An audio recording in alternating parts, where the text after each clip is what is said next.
Hello and welcome to the Business of Meeting podcast. I'm your host, Eric Rosenberg. Over the years, I've had the privilege of helping businesses in the meetings and event industry grow and succeed. And I'm excited to share that experience with you. If you feel alone and overwhelmed, and if you're looking to take your business to the next level, improve your strategy and sales, and connect with like minded professionals, you are in the right place. I invite you to visit eventbusinessformula.com and join our community of event business owners dedicated to exponential growth. Now, let's dive into today's episode. Hello, and welcome to a new episode of the Business of Meeting podcast. And yes, ladies and gentlemen, friends, this is the season. It is the season of going back to school, going back to college. The reason I'm mentioning that is that it is not enough to be a business owner in our industry. There's also other responsibilities and also other roller coaster. And I'm talking about the emotional roller coaster of bringing the kids to college. I remember last year, my wife and I were dropping our second one to college.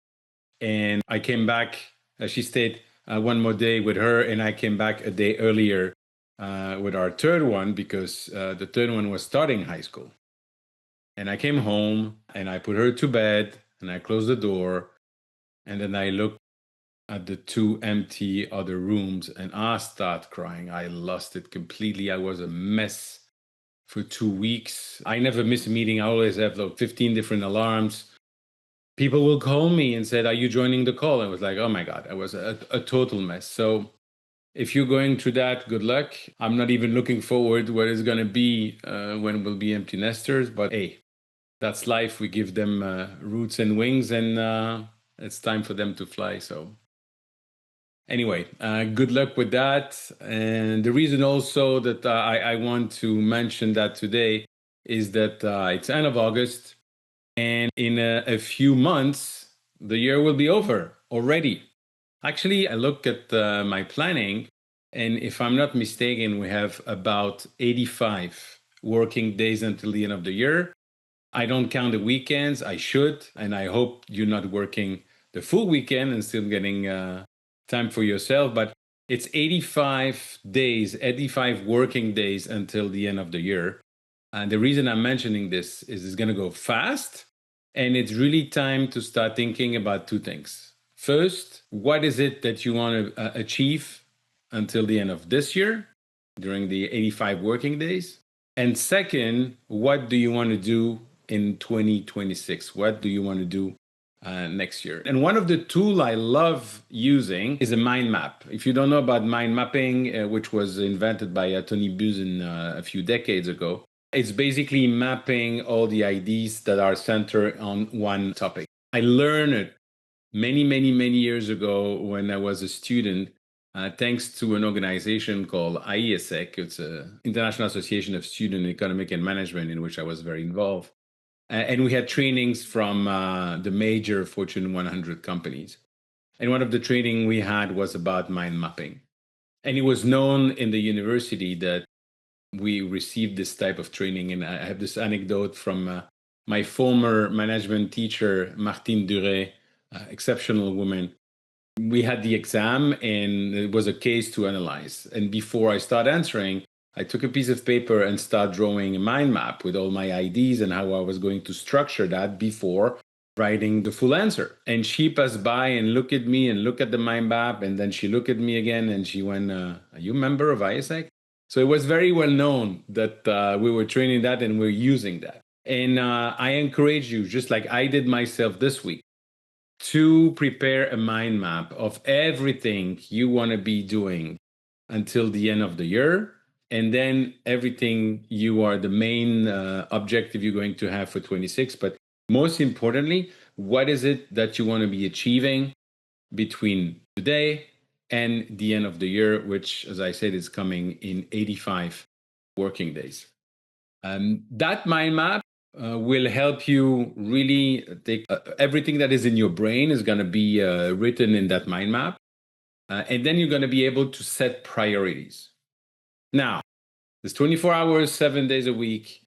You cannot do everything. Now, the priorities that you have to set for you, for your business, is where you're going to put your focus on. And there's a story about Warren Buffett, and I will tell you at the end of this podcast the reality of the story. But there's a story about Warren Buffett. Legend has it that he was advising his pilot, Mike Flynn, who was asking Warren Buffett how he could prioritize his goals. And Warren Buffett allegedly told him, you need to have two lists. First of all, you write down the 25 top goals that you have. And then, so you have 25 goals that you're putting then on paper, and you're going to prioritize 5 of those 25. So one list will be the 5 important goals, and 20 will be the list that you should absolutely not touch. So use the mind map, put all your IDs, set 25 goals, pick the top 5, and forget about the other 20. In other words, never ever touch the 20. It's going to distract you from your objective. And if you're using an operating system, in some cases it's called a rock, although they limit to 3. Some cases it's called a 3-month goal. But here we are. What are the top 5 things that you want to be achieving before the end of the year? And focus all your energy on that. It's going to go fast.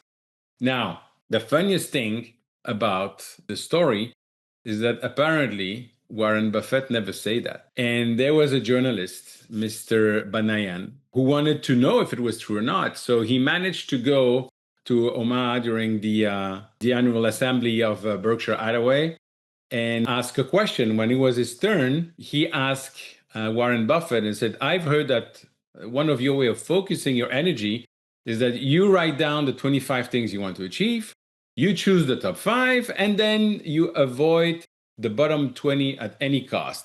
So I'm really curious how you came up with this and what other methods you use for prioritizing your desires. And guess what Warren Buffett answered? He said, well, I'm actually more curious about how you came up with it. In other words, Warren Buffett never said that.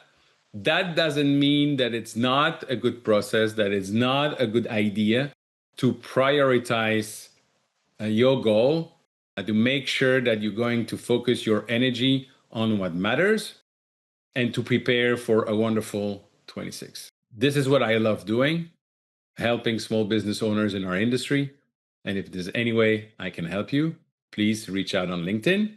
And I wish you a wonderful week. Thank you for tuning in to the Business of Meeting podcast. I hope you found today's episode valuable.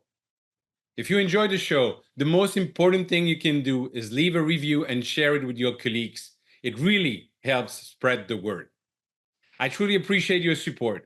And if you're ready to take your business to the next level, don't forget to visit eventbusinessformula.com to learn more about how we are helping even business owners like you. Thanks again for listening, and I'll see you next time.